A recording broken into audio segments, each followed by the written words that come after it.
হাসিনা দেশ ছেড়ে পালায়, বলছিল না? আজকে সে পালিয়ে গেছে। পালিয়ে যাওয়ার পরেও কিন্তু তার যে দুষ্টামি, যে মানুষের ক্ষতি করার যে অভ্যাস, সেটা যায় নাই। দিল্লিতে বসে সে ষড়যন্ত্র করছে, চক্রান্ত করছে এবং বলছে তোমরা সবাই তৈরি হও, আমি একদিন চুপ করে চলে আসবো। তার এই চুপ করে কথাটা যায় না। আমাদের মনে আছে যখন পদ্মা সেতু তৈরি হলো, তা আমরা যখন পদ্মা সেতুর দুর্নীতির কথা বললাম, আমাদের নেত্রী দেশনেত্রী বেগম খালেদা যখন বললেন, তখন সে বলল খালেদা জিয়াকে এবার ওই পদ্মার ব্রিজ থেকে চুপ করে নিচে ফেলে দাও। দেখেন কিরকম একজন নেত্রী, কিরকম একজন মহিলা। এত যে মানুষ মারলো, তার মধ্যে একটু অনুশোচনাও নাই। একবারের জন্য বলে না যে আমি ভুল করছি। এটা একটা ভয়াবহ, আমরা যেটা কথা বলি যে উনি একজন আসলেও একটা সেই আপনার আমরা যেটা বলি সবসময় যে একটা দুধ, একটা আপনার ভয়াবহ একটা পাথরের মতো আমাদের বুকের উপর বসে আছে, এই সেখানে বসেছিল। আজকে সে গেছে, আমার শান্তিপূর্ণ কথা বলতে পারছি।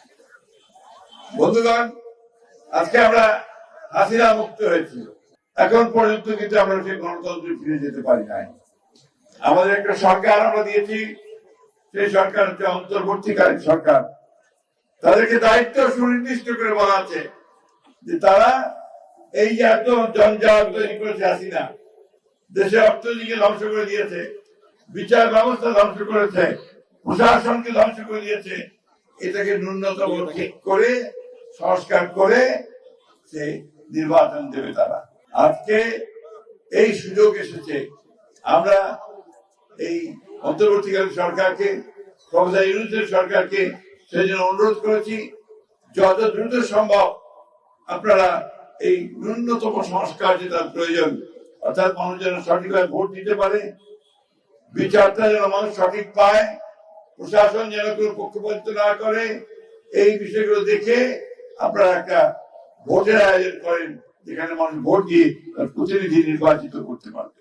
আমরা বাংলাদেশে একটা আইনের শাসন দেখতে চাই, আমরা ন্যায় বিচার দেখতে চাই, আমরা আর মানুষের সাধারণ মানুষের উপর কোনো অত্যাচার করা দেখতে চাই না। বন্ধুগণ, আমাদের ছেলেরা আমাদের এই আন্দোলনে সবসময় তারা একটা অগ্রণী ভূমিকা পালন করেছে। প্রায় 1000-2000 মতো জুলাই আন্দোলনে মারা গেছে, তারা শহীদ হয়ে গেছে, তাই তো? আমরা 15 বছর ধরে আমরা লড়াই করেছি, সংগ্রাম করেছি। এই 15 বছরে আমাদের বিএনপির বহু লোক মারা গেছে। ওই জুলাই আন্দোলনে আমাদের 426 জন ছাত্র নেতা কর্মী শহীদ হয়েছে। আমরা আপনাদের কাছে যেটা চাই, নিরপেক্ষ থাকবেন, সম্পূর্ণ নিরপেক্ষ থাকবেন। নির্বাচন অবশ্যই দেশে হবে, এই নির্বাচনটি হতে হবে সব সময় নিরপেক্ষ সরকারের অধীনে। আমরা চাইবো এই অন্তর্বর্তীকালীন সরকার তারা সম্পূর্ণ নিরপেক্ষ থেকে এই নির্বাচনের ব্যবস্থা করবেন। ছাত্ররা রাজনৈতিক দল গঠন করতে চায়, আমাদের এতটুকু আপত্তি নেই, বরং আনন্দিত। ছাত্ররা রাজনীতি করবে, আসবে, তারা নতুন দল গঠন করবে, আমরা তাদেরকে স্বাগত জানাবো। তারা তাদের নতুন চিন্তা ভাবনা দিয়ে মানুষের মনের মধ্যে যাওয়ার চেষ্টা করবে। সরকারের থেকে যদি দল গঠন করেন, এই দেশের মানুষ সেটাকে মেনে নেবে না। নেবে কি? এটাই আমি বলতে চাই যে আসেন, আপনারা দল করবেন, দল করেন, আমরা প্রত্যেককে স্বাগত জানাবো, সহযোগিতা করব, কাজে কাজ মিলিয়ে আমরা একটা সুষ্ঠু নির্বাচন করার জন্য কাজ করে যাব। একই সঙ্গে আপনাদেরকে অনুরোধটুকু জানাবো, অযথা কনফ্রন্টেশন, সংঘাতমূলক কোনো কথাবার্তা রাজনীতির মধ্যে না আনাই ভালো হবে, আমরা এটা আশা করি।